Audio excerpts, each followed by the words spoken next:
If you guys like some of the ideas, I have a book coming out in about 3 to 4 weeks called Non-Human Intelligence. And it has those ideas and a few more, so please look up if you guys are interested in that. So I'm going to talk about the future of work and what it means to create a more human business tonight in 8 minutes. So if you guys have questions, hold that up. We can talk on the end. And I'd like to start to say, when you look at visually, right, like a workplace in the 19th century, and you look at today, we see two main differences. There are women today in the workplace, that's great. Most of us here, that's great. And there was Wi-Fi today. A part of that, it's kind of the same. And it was about time for things to start changing.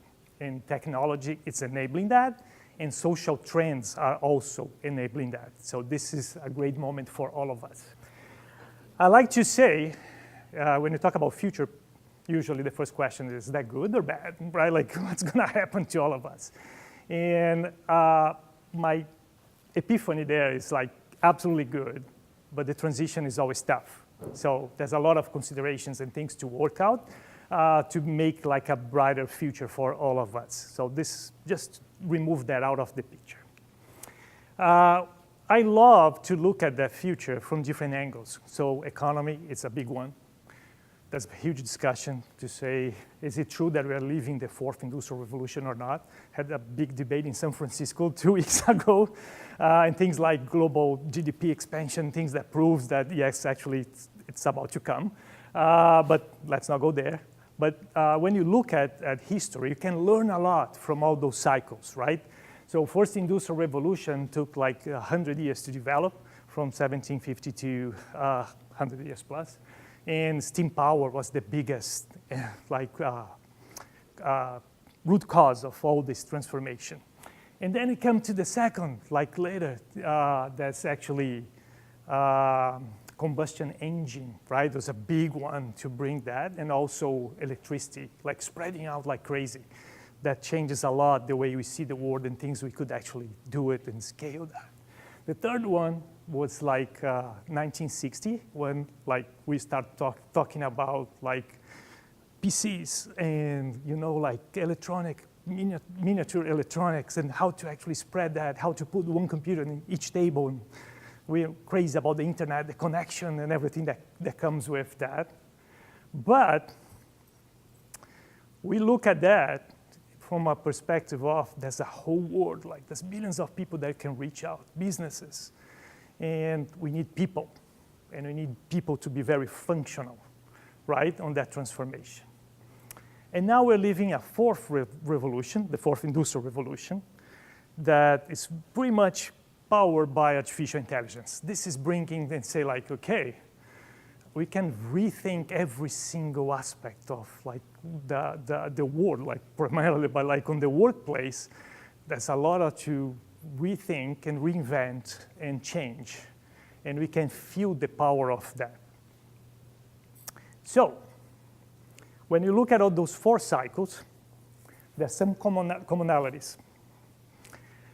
The first one is, if you look at the workplace, and I'm going to start focusing on the workplace now, to say is, in every single cycle, more jobs were created and better ones. So if you think of the typical worker before 1750, it was very tough, right? Like life was tough.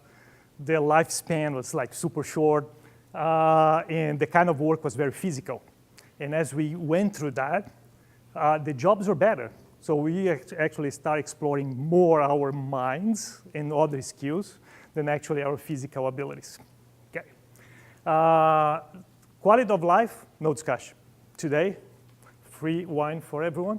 It's great, right? No discussion.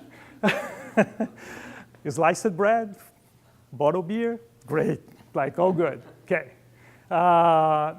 What we also witness in every one of those cycles is actually life was better, but for people living the transition, it was not really good.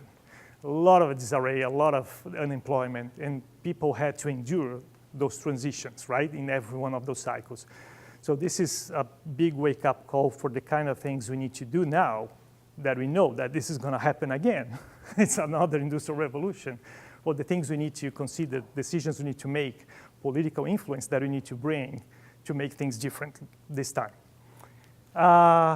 Another obvious consideration is newer generations are born with the new technology. So much easier to understand what to do and how to do, and they thrive while the older generations pay the bill.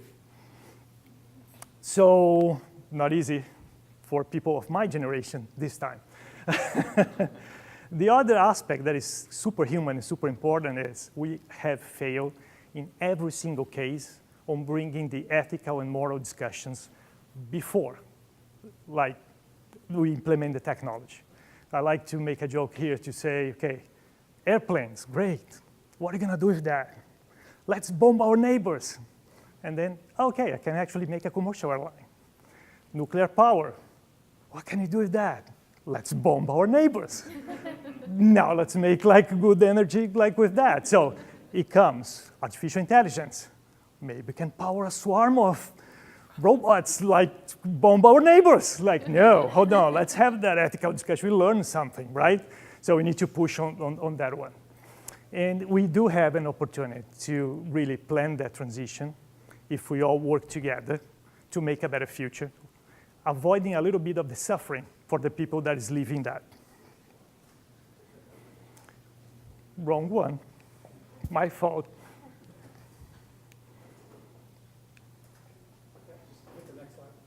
I'm trying. Something went. Okay. The summary of all that, of every cycle, is to say, on the first industrial revolution, we make people dream about a new world like with technology that would be possible. The second industrial revolution made us extremely rational about what we can do. The third industrial revolution pushed us to be super productive. What was not good, we look at people as parts of the machine, as cogs, or as even a robot, right? To see like how much we can actually bring as an output of each one of us. And absolutely disregarding what's your human consideration behind. I'm not feeling well to work today. So don't bring that to the workplace, like that's your problem, right? So this is not comfortable to the limit. So what's really gonna like make your eyes shine now is actually the fourth industrial revolution. It's gonna make us humans again. That's amazing, right? Why? Because now we have intelligent machines coming to the workplace where we can actually push that kind of productivity pressure into machines and free us to be more humans. And that we can actually rethink everything on the, on the workplace as we go. Just to enhance those ideas, what actually brings that to life is that technology empowers us to be augmented humans. There's an augmented engine to do that. And we are gonna be able to, by having way more information and analytical empowerment and all that, to deliver way more, where organizations shorten and the power span increases because I don't need anyone to supervise because I'm actually super augmented on my power of delivering what I'm doing. So this is the age of augmented humans working collaboratively. I'll have to go fast now because my time is gone here. But new generations like bring this idea of actually being so much easier. The Y generation I call a hero generation because broke that cycle, had the courage to say this is not working anymore. The Z generation comes saying, I want an education that helps me to monetize now, not tomorrow. I'm not gonna plan for the future. I want my money now, and that start breaking the whole cycle.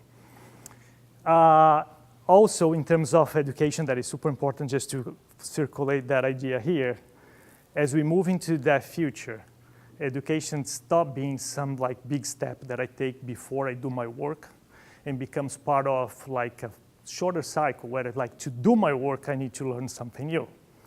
So with that, I need to be reskilled and upskilled at every project because like it's so much accelerated, the kind of things you need to learn to get the work done, that this goes super short.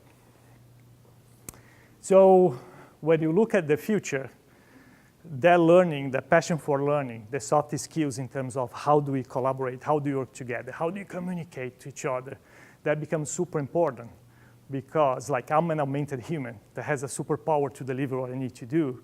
I need you and you and you to deliver my work. So what really counts now is, am I a person that I can work with you or not? So do I communicate well? Am I clear when I speak? Do you like me? I have empathy. Like all those skills become super important on top of being super tech savvy. That's the important aspect there. And for leaders, bring that genuine caring, the human side becomes absolutely the most important thing to make teams perform. And that's the human side of the business coming back as a counterintuitive side of bringing more technology into their workplace. I would love to debate that with you guys soon. Thank you.